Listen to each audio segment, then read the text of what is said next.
Drive Back. Notre émission Drive Back avec la première partie où l'on parlera de la vitalité, comment retrouver de la vitalité. Steve Tailamé, vous êtes là, vous êtes fin prêt? On peut au moins entendre votre voix. Bonsoir. Bonsoir Steve, merci d'être avec nous ce soir. Enchanté, moi aussi. Enchanté, ouais. Vous dites ça comme si que c'était la première fois qu'on avait l'habitude de... Non, c'est pas la... Non, bon. Je vous taquine évidemment. Steve Tailamé, vous êtes thérapeute holistique, agrégé de philo de lettres, et on va s'intéresser à la vitalité. Pas forcément celle que l'on connaît. Dès qu'on parle vitalité, on voit alimentaire, on voit aussi peut-être à côté un certain nombre de produits que l'on pourrait prendre pour rebooster un peu cette vitalité. Là, nous allons vraiment chercher encore un peu plus loin, approfondir exactement ce que pourrait représenter cette vitalité et en tout cas comment la retrouver. Qu'est-ce qu'il faudrait faire pour la retrouver? D'ici la fin de cette émission, on aura certainement des pistes que vous pourrez nous donner en tant que thérapeute holistique. Je l'ai déjà dit, l'alimentation, c'est vrai, est source de vitalité, certes, mais la vitalité, est-ce que c'est pas plutôt ce lien qu'on pourrait faire avec l'énergie? Oui, donc c'est vrai que mon approche, elle est holistique. Je rappelle que l'holisme, c'est cette conception qui pose que tout être vivant, donc l'homme aussi, l'homme particulièrement, est à envisager dans sa dimension à la fois physique, mais aussi énergétique, émotionnelle aussi, et ultimement même spirituelle en tant que qu'âme incarnée. Et donc, effectivement, bien sûr, on peut parler de la vitalité par rapport à l'alimentation. Je vais en parler brièvement aussi, mais c'est vrai que l'approche de ce soir va nous permettre aussi d'envisager pourquoi on peut manquer de vitalité, les causes profondes au-delà de ce qui concerne une hygiène de vie, parce que on voit bien qu'il y a des personnes qui ont une hygiène alimentaire assez saines, par exemple, ou qui font même du sport, mais qui, pour des raisons qu'on va évoquer notamment, on va prendre quelques exemples, manque de vitalité, sont quand même dans une grande fatigue. Et c'est la dimension psychologique de la fatigue. On peut avoir une bonne hygiène de vie et être dépressif parce que il y a une autre dimension, il y a d'autres dimensions à prendre en compte par rapport à cette vitalité, à la notion de la vitalité. Et puis c'est un mot quand même qui a toute sa force. Quand on dit vitalité, on entend bien sûr vie, une sorte de puissance, quelque chose qui est toujours là pour nous garder en entrain. Oui, c'est ça, cette notion d'élan. On va aborder, je vais parler brièvement de Bergson qui parle de l'élan vital. Et effectivement, fondamentalement, le mot vitalité, ça veut dire caractère de ce qui a une grande force de vie. Et aussi, il y a un deuxième sens, ce qui est productif. La vitalité d'un mot, par exemple, c'est est-ce qu'il est utilisé, est-ce qu'il continue d'être employé, est-ce que son sens évolue, ou est-ce qu'au contraire, est-ce qu'il est mort, comme certaines langues, il n'y a plus d'inventivité, il n'y a plus d'évolution. Et donc c'est vrai que c'est lié à la notion de puissance, à la dimension de désir aussi, d'évolution vers quelque chose. C'est lié aussi à la notion de puissance intérieure. La vitalité de ce soir, comment la retrouver avec Steve Tailamé, thérapeute holistique. On parlait de l'énergie. On va y revenir tout au cours de cette émission, tout au long de l'émission, mais vous avez quand même déjà nommé pour pouvoir faire une entrée en matière, pour avancer sur notre thème de ce soir, Bergson. Et il y a encore d'autres philosophes qui se sont penchés, qui ont réfléchi sur ce que pourrait être cette vitalité, mais eux, ils n'ont pas utilisé ces mots-là, ils n'ont pas développé leur concept à partir de ce mot vitalité. Oui. Alors, par exemple, ce soir, je vais parler de Bergson et de Nietzsche uniquement. Très bien. Spinoza aussi parle. J'ai pas mal déjà évoqué cette notion de conatus, cet élan qui nous pousse à poursuivre la vie. Là, j'ai retenu Nietzsche et Bergson. Bergson, c'est le philosophe qui évoque cette notion de l'élan vital, c'est-à-dire cette tendance créatrice de la vie qui se développe à travers tous les organismes particuliers, donc nous, et qui assure la continuité de la vie, l'évolution des êtres. Et j'ai retenu Bergson parce que au XIXe siècle, on est déjà à une époque où la science est devenue de plus en plus mécaniste,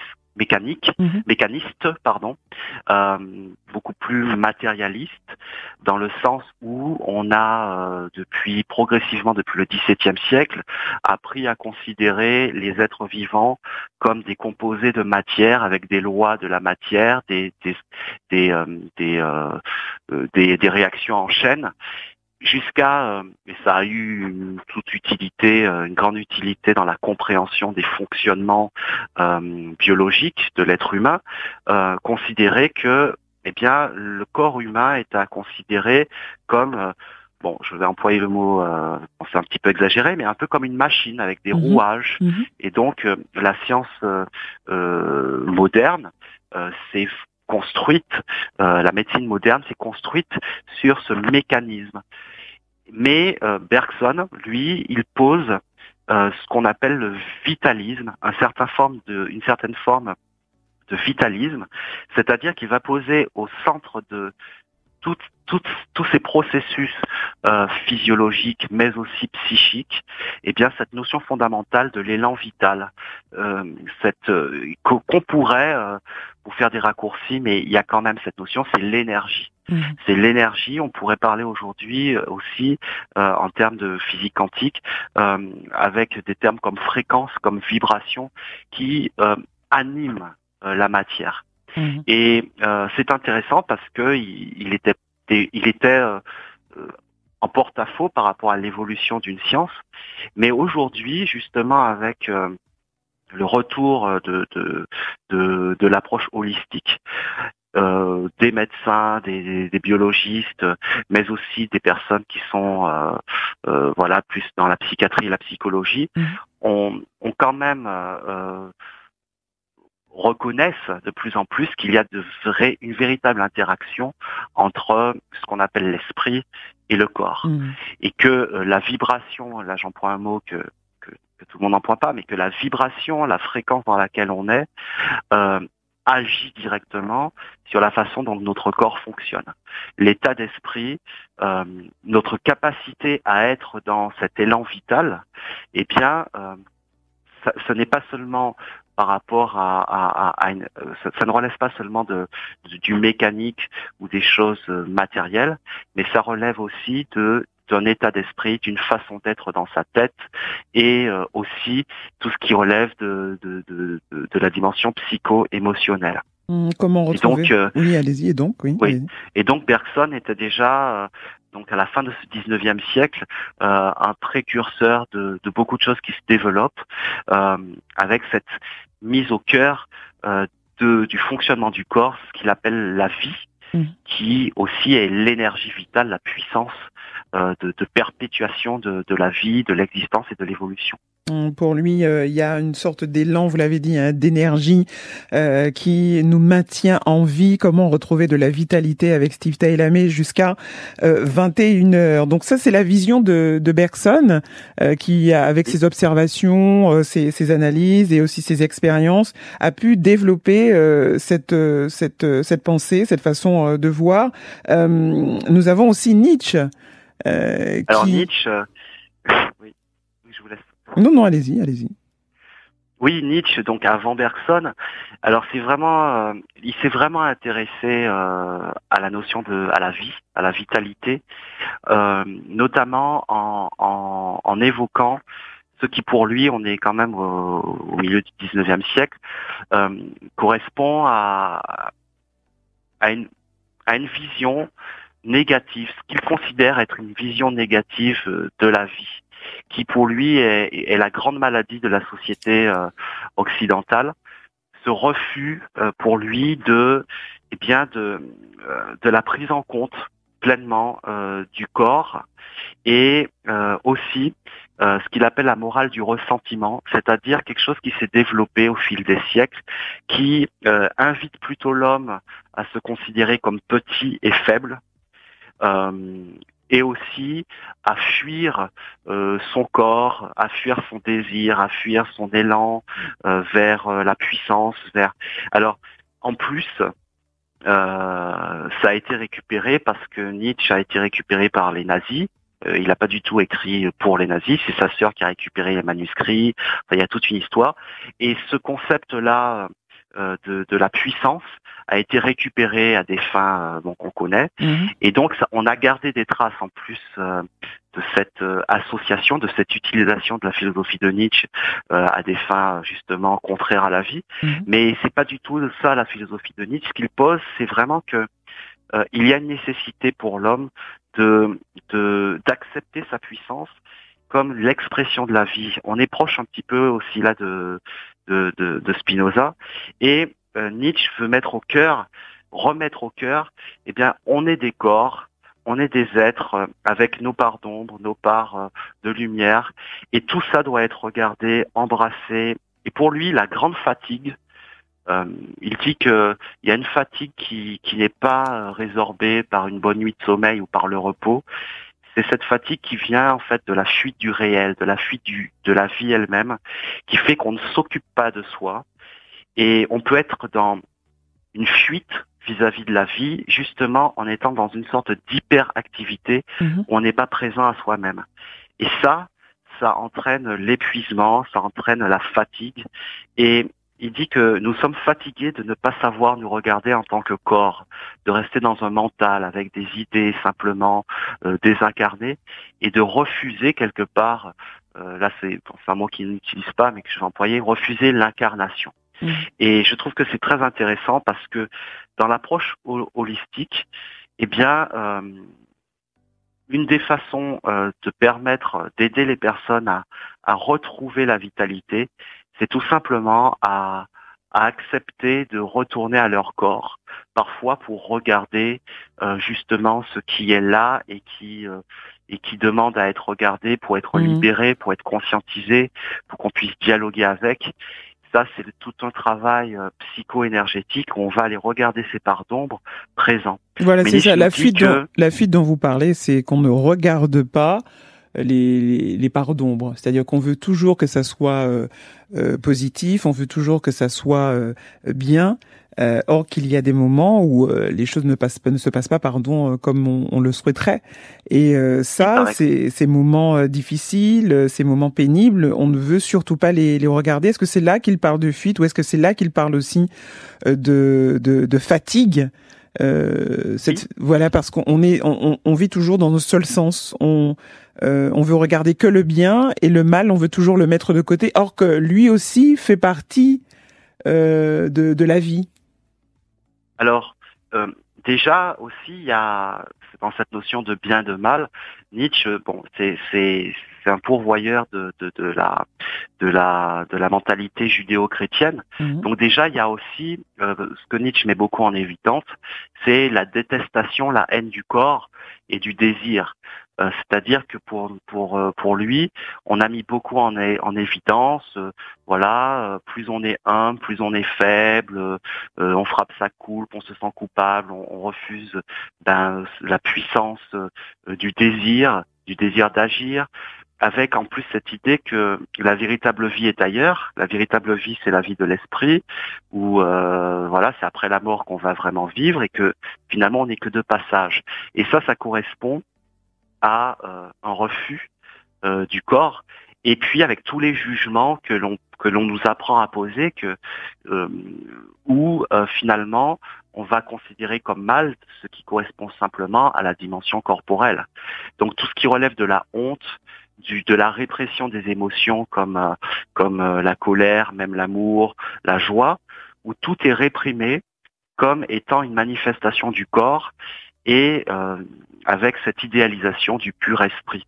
Il y a donc chez Nietzsche une critique d'une certaine philosophie, une certaine posture vis-à-vis de la vie, et une critique aussi d'une certaine façon de vivre la religion, parce que quand il parle de la religion judéo-chrétienne, il parle de l'Europe, mais dans toutes les religions, on peut avoir cette forme de dualisme qui empêche les gens, selon lui, d'être dans l'énergie de la vie, d'être présents à ce qu'ils vivent, et sans jugement, en étant en mesure non pas de faire tout et n'importe quoi, mais de regarder, de conscientiser, d'accueillir pour faire les choix justes, mais sans être dans ce déni. Et en fait, c'est très intéressant parce que le déni, la répression, le refoulement, on le voit très bien en suivi, en thérapie, tout ça, le déni, la dissociation de soi-même, le refoulement, eh bien tout ça, c'est l'une des grandes causes, ce sont les grandes causes de la fatigue, de la dépression, de l'épuisement, puisque on n'est jamais complètement en mesure d'être présent à soi pour poser des actes, pour prendre des décisions. Et donc cette dimension-là, selon Nietzsche, eh bien c'est l'une des clés de compréhension de ce qu'il décrit comme la grande fatigue de la société moderne. Comment retrouver la vitalité, ou du moins de la vitalité, du dynamisme, de l'énergie, de la vigueur, hein. On pourra utiliser tous ces synonymes quand on parle de vitalité avec Steve Tailami, les thérapeutes holistiques. Et il est important d'ailleurs, hein, par un certain nombre de protocoles, de démarches, de retrouver cette vitalité dont on a bien besoin. L'énergie d'ailleurs, si on pouvait y revenir. Là, vous nous avez montré un peu la vision de Bergson et celle de Nietzsche. Les philosophes, ils ont toujours une vision profonde, hein, de ce que pourrait être dans certains sujets, aussi dans certaines thématiques, et peuvent aussi nous permettre de comprendre comment l'homme agit, interagit dans son environnement, et pour soi aussi. Hein, très souvent, on oublie que tout démarre à partir de soi, à partir de son corps, à partir aussi de son esprit. Que vient faire cette énergie au sein de la vitalité? Je dirais que la vitalité, c'est l'énergie. Cette vitalité qu'on peut ressentir, c'est justement quand on est au diapason avec l'énergie. Alors, selon les traditions, donc là je quitte Nietzsche et Bergson, c'est pas du tout leur vocabulaire, qu'on appellerait le chi, dans la civilisation orientale, c'est-à-dire l'énergie de vie, la pulsion de vie, et qui n'est pas seulement, qui est en tout, qui est dans tout, et avec laquelle on va s'harmoniser, ou plutôt, à laquelle on va se connecter, qu'on va accueillir à travers des pratiques comme la méditation, la prière, le yoga, les promenades dans la nature, la conscience en fait, d'être présent dans ce tout, ou se dissocier en n'étant pas dans une vie harmonieuse. Quand je dis une vie harmonieuse, c'est en termes, par exemple, d'alimentation, d'habitude, mais aussi d'état d'esprit, d'état émotionnel, où on ne fait pas le nettoyage nécessaire pour pouvoir laisser l'énergie bien s'infuser dans le corps et l'agir, lui permettre d'être dans cette vitalité justement. Et aujourd'hui, ce n'est plus abstrait parce que il y a des appareils. Il y a des appareils qui permettent de mesurer le taux vibratoire des gens. Le taux vibratoire, c'est la fréquence à laquelle on vibre dans son corps. Donc, on pourrait dire le niveau d'énergie avec les échelles de Bovis, où on voit très bien que il y a des personnes qui vibrent plus haut que d'autres. Et ça peut être un très bon instrument de travail, justement, pour pouvoir identifier aussi des points, des zones qui sont plus ou moins chargés, c'est-à-dire alourdis, et donc qui vont générer un sentiment de fatigue à certains moments. Donc, si on comprend bien, ce qui peut nous faire perdre de la vitalité, ou en tout cas perdre de l'énergie. Vous avez parlé de déni, et aussi de refoulement. Là, on est vraiment sur le plan émotionnel. Y a-t-il encore un autre plan où cette vitalité n'est plus présente, ou du moins sur un autre plan où on pourrait perdre en vitalité, puisque je parlais tout à l'heure du côté, là on vient d'évoquer le côté émotionnel. Est-ce qu'il y a aussi une visée spirituelle? Oui, spirituellement, alors bon, déjà il y a aussi la dimension physique, hein, bien sûr, puisque c'est un tout. Donc tout ce qui relève de l'environnement, de l'environnement dans lequel on vit, de ses habitudes alimentaires et autres. Et puis c'est vrai que cette dimension spirituelle, on peut aussi en parler, c'est-à-dire que alors là bon, on n'est pas, on est dans une approche autre hein, qu'on va pas forcément voir avec les personnes en thérapie, mais il y a cette notion aussi, qui suis-je? Est-ce que je ne suis qu'un corps justement, une machine donc qui fonctionne et puis que je vais réparer comme je peux, ou est-ce que je peux me connecter à quelque chose de plus grand, de plus puissant en moi-même que je suis? C'est-à-dire, est-ce que je suis simplement un corps ou est-ce que je suis une âme? Et beaucoup de personnes peuvent témoigner que, par exemple, à travers l'expérience de la méditation,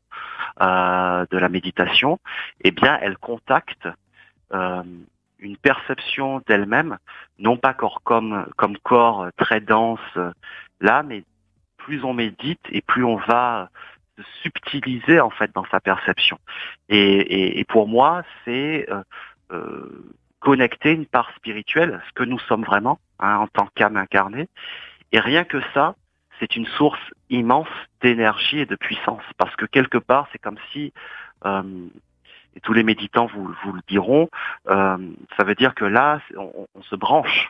On se branche à quelque chose et pour parler en vocabulaire asiatique, on se branche au chi, au prana, donc à cette énergie qui est là et de laquelle on peut être coupé si on ne la reconnaît pas, si on ne la fréquente pas, si on ne s'ouvre pas pour l'accueillir. Et c'est vrai que ça mène à quoi d'ailleurs quand on a cette baisse de vitalité, cette baisse d'énergie, hein, puisque je crois qu'on va plutôt s'arrêter sur ce mot-là. Il est plus qu'évocateur quand on utilise l'énergie pour parler de vitalité, puisque la vitalité c'est un ensemble de choses qui vient caractériser cette vitalité. Ça donnerait quoi d'ailleurs hein, quand la vitalité n'est plus là, elle est en baisse? Eh bien, un terme moderne, c'est la dépression. La dépression, quand on est dépressif, on n'est pas forcément au fond de son lit, on est simplement, je dirais, en mode robot. Il n'y a pas d'enthousiasme, il n'y a pas les émotions positives sont difficilement perceptibles. Or, ces émotions positives qui sont quand même, faut le dire, ça vient quand même beaucoup du physique, hein, puisque la dimension hormonale agit clairement sur nos émotions, eh bien, ne sont pas ressenties parce qu'il y a une baisse hormonale. C'est là que tout est lié, émotion, physique, puisque c'est un cercle vicieux. Plus on est dans des émotions négatives, denses, et moins on sécrète les hormones du bonheur pour aller vite, et moins on les sécrète, plus on est dans une vie affadie, sans possibilité de se projeter. Et c'est là que j'aime beaucoup le mot élan vital, parce qu'il n'y a plus cet élan de vie. Et on peut de l'extérieur avoir donner l'impression d'être vivant, de faire des choses, mais il n'y a plus cet enthousiasme profond. Et étymologiquement, hein, le mot enthousiasme, c'est lié à la notion du divin.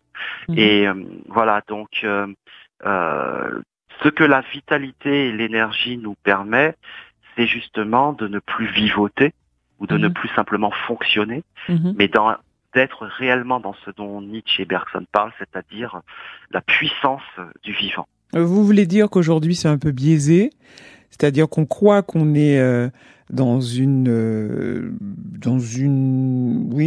attitude où on a cette force. Oui, j'ai compris. Je vais répondre du coup. Voilà, on croit qu'on est dans une vitalité parce qu'on est par exemple très actif.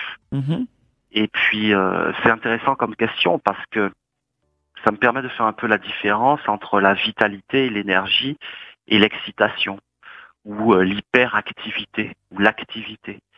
Le monde du travail, en fait, les jeunes sont dans le monde du travail très vite aussi,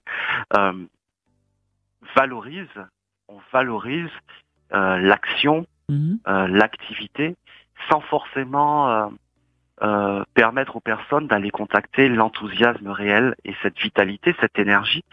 Et si on regarde bien comment dans le monde du travail, des personnes très productives, économiquement ou autres, sont en réalité très souvent dopées au café ou parfois même à autre chose, parce que justement, en fait, Nietzsche en parle. L'hyperactivité n'est pas la vitalité. L'hyperactivité, c'est une forme de fatigue, d'épuisement qui peut être déguisée, parce que si vous en êtes à votre 10e café à 17 heures parce que vous avez plein de choses à faire, c'est parce que vous êtes épuisé. C'est pas parce que vous êtes vivant. Et en fait, justement, parce que là, c'est la vibration dans ce qu'on fait qui compte. C'est dans quelle vibration je suis, dans quel état intérieur je suis. Et je dirais que justement, on est beaucoup poussé à être dans l'hyperactivité, dans la productivité, sans qu'on nous demande jamais d'adhérer pleinement à ce qu'on fait. Et je dirais que la vraie, être réellement en énergie, c'est un petit peu le vocabulaire holistique, être en énergie, ça veut pas dire forcément faire 10 000 choses dans ses journées. Ça veut dire être conscient sur le moment présent. C'est ça. Et là, on n'est plus dans la bataille ou dans le je force pour faire ce que tout nous invite à faire aujourd'hui. C'est encore pire maintenant qu'à l'époque où Nietzsche en parlait, pour être juste dans l'élan de faire ce qu'il y a à faire au bon moment. Et quand on fonctionne, quand on s'est déprogrammé de cette hyperactivité parce qu'on a peur d'être jugé, de passer pour un paresseux ou de plus correspondre à certaines normes, eh bien, ce sont les choses qui se font à travers nous, dans le sens où finalement c'est cette vitalité, cette énergie qui va nous pousser à faire ce qu'il y a à faire et au bon moment. Vous voyez, il y a des personnes qui vont se démener pour faire plein de choses. Alors là, elles ont des semaines hyper remplies. Et si vous regardez bien, parfois, elles brassent beaucoup d'air. Elles s'épuisent en croyant faire.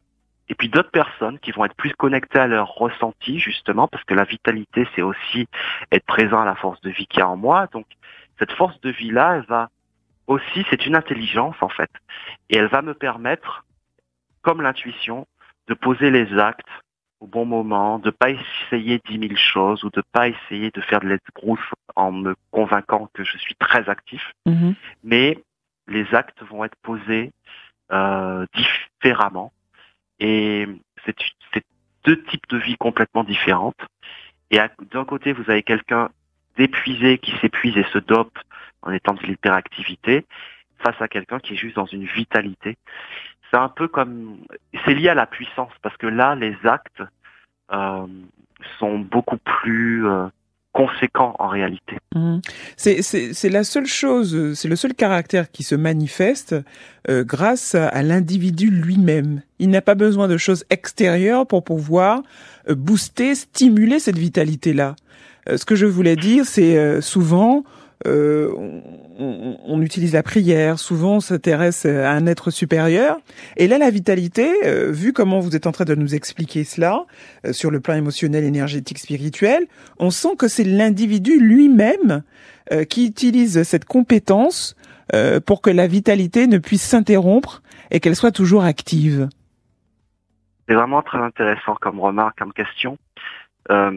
Justement, ça me fait penser...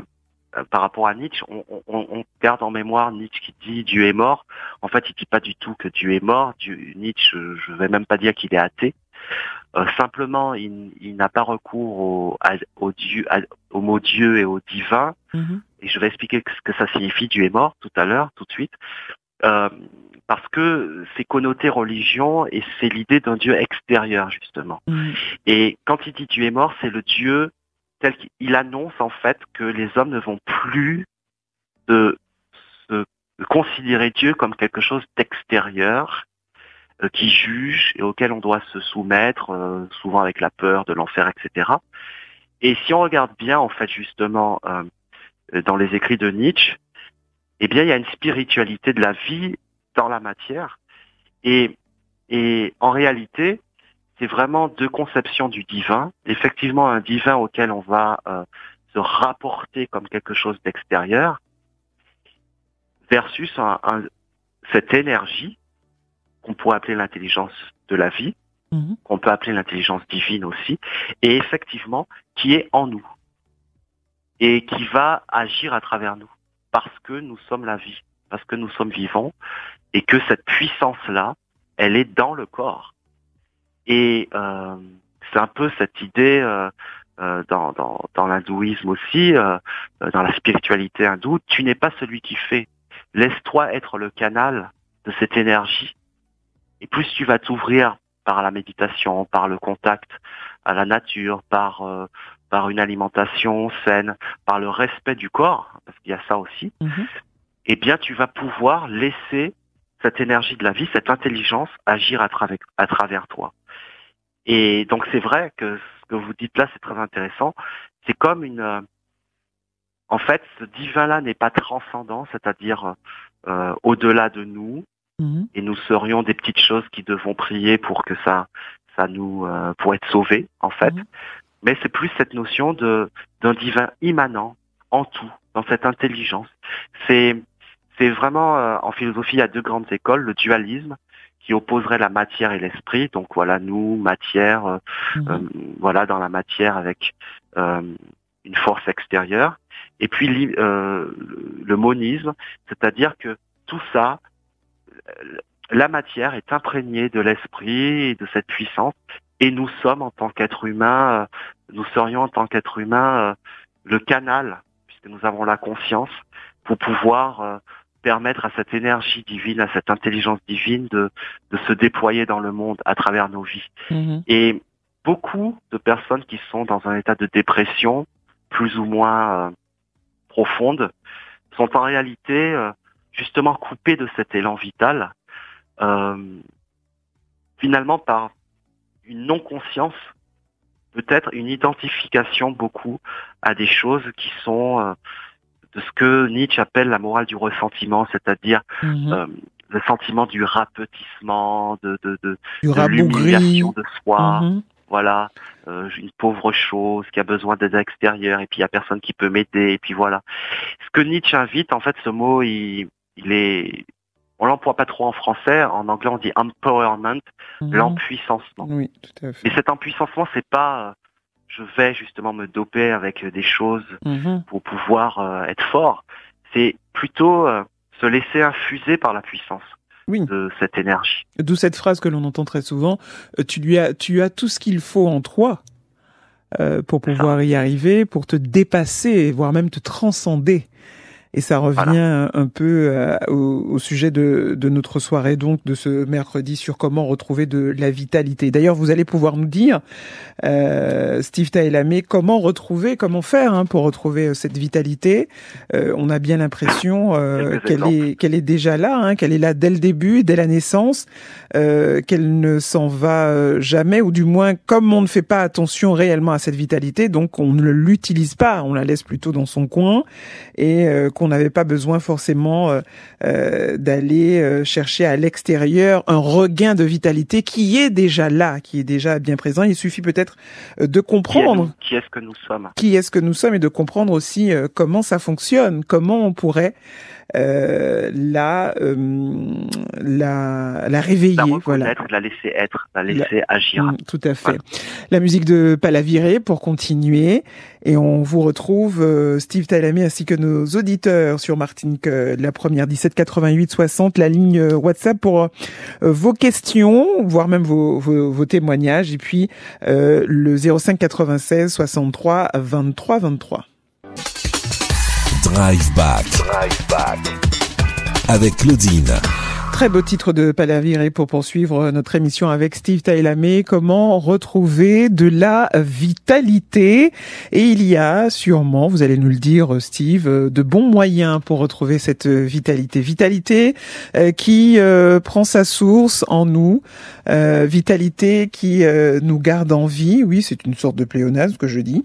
Vitalité qui n'est pas forcément quelque chose qu'il faille aller chercher à l'extérieur par un certain nombre de d'excitant, hein. Je crois que vous avez parlé tout à l'heure du café, mais oui, le café nous maintient debout, nous maintient en éveil, mais la vitalité, qu'en est-elle à ce moment-là quand on a bu, vous l'avez dit, 10, voire 10, vous avez exagéré, mais quelquefois c'est vrai qu'on peut retrouver des personnes qui consomment cette quantité de café pour garder ne serait-ce que les yeux ouverts ou avoir l'esprit un peu plus vif, hein, moins flou pour faire ce qu'ils ont à faire.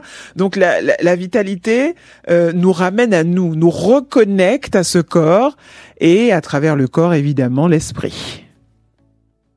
Je dirais que par rapport aux excitants, la véritable vitalité, c'est un long fleuve tranquille. Ouais. Mais vous voyez l'image, le fleuve, c'est très puissant, rien ne l'arrête. Mais c'est pas violent, c'est continu, c'est voilà. Alors bien donc sûr, il est bon de ne pas pouvoir. Il y a des variations de taux, des variations de taux vibratoires, mais justement, une des premières clés. Il est bon de ne pas se couper de cette vitalité individuelle. Voilà, pour retrouver sa vitalité. C'est aussi d'accepter que il y a des moments où la vitalité, où le taux vibratoire, le niveau d'énergie baisse, et accepter de juste faire de son mieux, de s'accorder des moments de pause. Ça, c'est une façon de retrouver véritablement la vitalité, et plutôt que de se faire violence et de s'épuiser en ayant l'impression de pouvoir surmonter ça. La vitalité, c'est aussi accepter la vie, c'est fluctuation, c'est la fluctuation, c'est des cycles. Donc, il y a des moments où on est moins productif que d'autres, et c'est ça aussi d'accepter. Et alors, bien sûr, hein, c'est pas toujours évident quand on est dans des structures, quand on est impliqué. Mais justement, je pense que si chacun d'entre nous, on retrouve cette notion de la vitalité véritable, il y a des choses qui vont changer au niveau sociétal, au niveau du travail même. Et quand vous parlez de fluctuation de la vie, ça me fait penser un peu à la libido. C'est comme ça qu'elle s'exprime, ce désir sexuel. Un jour c'est là, un jour c'est plus là. Une semaine, 2 semaines passent, on se sent bien, on a cette énergie sexuelle. D'ailleurs, est-ce qu'on peut l'utiliser en parlant de vitalité, cette énergie sexuelle qui nous porte? Alors, c'est sûr. C'est vraiment, vous savez, Freud. Quand il parle de la libido, alors c'est vrai qu'aujourd'hui on dit la libido c'est l'énergie sexuelle. Enfin si, c'est l'énergie sexuelle, mais ce n'est pas lié qu'à la sexualité. La libido n'est pas, pour Freud, et ce n'est pas la génitalité. C'est-à-dire que dans cette notion d'énergie sexuelle, pour Freud, c'est la base de notre élan créateur. C'est la libido, parce que Freud part du corps aussi. Et en énergétique, on pourrait le relier à ce qu'on appelle le chakra sacré, le chakra sexuel, ce qui est qu'on appelle aussi la zone du hara en dessous du nombril, qui est en énergétique la zone où on va être dans sa puissance, dans sa force. Et dans des en soins énergétiques, on peut remarquer que ce chakra sacré, chakra sexuel, peut être très fermé, très affaibli, même inversé. Et ce chakra-là ne correspond pas seulement à la sexualité, mais correspond à tout ce qui est de l'ordre de la comment on pourrait dire ça, de la fécondité. La fécondité, ce n'est pas seulement avoir des enfants, c'est être créateur, pouvoir porter des projets, pouvoir être dans une créativité, inventer, et voilà. Et donc, c'est lié parce que quand on est coupé de son incarnation et qu'on refuse quelque part d'être un corps, eh bien en fait c'est pas seulement des problèmes par rapport à la sexualité qui émergent, c'est finalement des problèmes par rapport à la vie en général. Et on dit même en énergétique que l'affect c'est aussi lié à l'argent, c'est-à-dire que c'est la circulation, donner, recevoir, les fluctuations, tout ça, ça fait partie au sens large de l'énergie sexuelle. Donc la réhabilitation de la libido, c'est-à-dire de cette puissance, est effectivement quelque chose de primordial. Mais vous voyez que dans ce que Nietzsche critique, et bon, il n'est pas le seul, mais c'est finalement qu'on a coupé l'homme et la femme de cette dimension matérielle. Et en faisant ça, c'est pas seulement du plaisir qu'on nous coupe, c'est justement l'impulsion d'être vivant et d'évoluer et de pouvoir créer sa vie. De la créer, mais aussi de la ressentir. Il y a cet aspect-là aussi peut-être qui est mis de côté. C'est ça. Nous ne sommes pas que des objets, nous ne sommes pas que du matériel. Nous ressentons aussi. Tout à fait. Tout à fait. Et bon, c'est vrai que vous parlez de la libido, de la sexualité, mais vous avez cette notion d'hyperactivité ou de performance, on le retrouve aussi dans la sexualité. Mais justement, il y a aussi des distorsions par rapport à ça. On peut être aussi dans un dopage par rapport à sa sexualité, alors que la véritable vitalité qui peut se retrouver dans la sexualité, c'est pas la même forme de sexualité forcément. Et c'est une forme de sexualité qu'on appelle dans le langage spirituel une sexualité sacrée, qui va être beaucoup plus aussi, bien sûr corps, mais aussi énergie de l'autre, énergie de soi, se ressentir. Mais cette dimension de la sexualité sacrée va se ressentir dans tout, c'est-à-dire le contact avec l'air, avec la nature, avec l'environnement, où finalement on va être plus présent et beaucoup plus dans, justement, c'est vrai ce que vous décrivez, le ressenti. Et c'est lié à la joie. Et à la joie, au sentiment de la joie, et le mot joie comme dit Spinoza, au mot jouissance. Pardon. J'ai dit comme dit j'allais dire voilà bon, laissez tomber. Noza, je vais dire Noza parce que je n'arrive pas à dire Spinoza. Voilà. Oh là là. Spinoza. Et pourtant j'ai l'habitude de le dire, mais là ce soir bon ça j'arrive pas. Laisse tomber, on va laisser tomber. Oui, quand on parle de joie, il a beaucoup développé un certain nombre de concepts autour de la joie. Cette joie-là, c'est l'énergie. Ce ressenti de la joie, cette acceptation de la joie, le fait de cultiver la joie, c'est ce aussi qui nous rend puissants. Vous disiez que c'est quelque chose de puissant.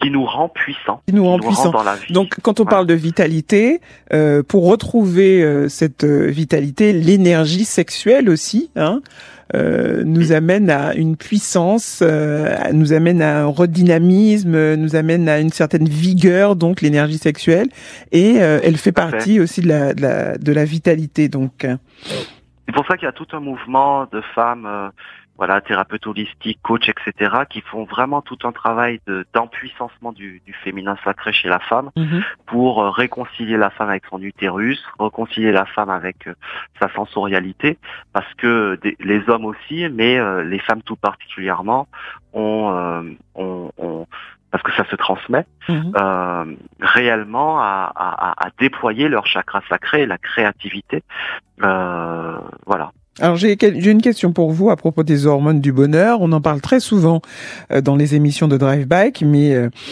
cette personne souhaiterait savoir exactement quelles sont ces hormones du bonheur. Est-ce que vous pourriez les citer? Oui, alors vous avez la sérotonine, qui est très important. Ça me permet de faire juste une petite parenthèse. La sérotonine pas trop grande, parce que je regarde l'horloge, pas trop grande. Elle est produite par le système digestif. D'où l'importance d'une bonne alimentation, pas inflammatoire. Et la dopamine, l'endorphine et l'ocytocine. L'ocytocine, c'est l'hormone de l'amour. C'est l'hormone qui va se générer, qui va être sécrétée dans des interactions d'amour. Donc charnel, physique, mais aussi avec des amis, l'amour, voilà. Et cette ocytocine, on ne la trouve dans rien d'autre. C'est le corps qui le produit. Donc refuser les interactions, comme on a tendance à le faire justement quand on est fatigué, épuisé, dépressif, eh bien c'est un cercle vicieux parce que on ne sécrète plus cette hormone qui est énergétiquement on dira c'est l'hormone qui permet l'ouverture du cœur. Voilà, donc sérotonine, dopamine, endorphine et ocytocine. Est-ce qu'on peut rappeler les points essentiels nous permettant de retrouver de la vitalité sans développer? Alors, parce qu'on n'aura pas le temps. C'est vrai qu'il y a un élément qu'on n'a pas du tout développé, c'est donc ce qui bloque la vitalité, ce qui amoindrit la vitalité, c'est le manque de circulation de cette énergie. Et au niveau, alors bien sûr, la dimension physique, mais au niveau énergétique, c'est les émotions réprimées, c'est les traumas non libérés, non ouverts, ça reste là et c'est dense, c'est comme des kystes. Ce sont toutes les croyances mentales limitantes qui nous répètent à longueur du journée, tu peux pas, que des choses négatives. Tout ça, c'est comme des paravents qui nous empêchent d'être ouverts justement à cette vitalité qui est là, mais que, en fait, il n'y a rien à aller chercher, il y a juste à débloquer des choses. Donc, je répète, les émotions lourdes, encastrées, incrustées, pardon, les fausses croyances limitantes qui nous plombent, les traumas, et puis tous ces éléments que Nietzsche ramène au ressentiment, la rancœur, la rancune, le sentiment de frustration. Toutes ces choses-là sont des choses à aller regarder. Donc, on a beau essayer d'aller bien en ayant une hygiène de vie saine. Je rappelle notamment l'alimentation la plus saine, c'est, vous pouvez aller regarder tout ce qui correspond à l'alimentation anti-inflammatoire. On peut aussi méditer en s'absentant de soi. On peut faire du sport. Mais ce qui m'intéresse en tant que thérapeute holistique, c'est cette dimension-là qui est essentielle et qui est très difficile à aborder parce que ça s'appelle aller voir nos parts d'ombre, ce dont Nietzsche parle.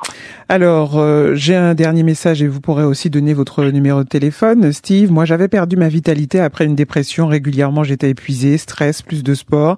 Je prenais des médicaments pour le sommeil. J'ai retrouvé ma vitalité avec le suivi d'un psy, suivi d'un nutritionniste et médecin.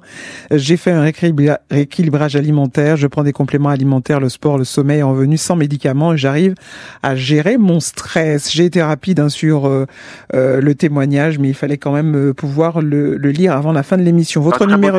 Parce que la personne a pris toutes les dimensions. Tout à fait.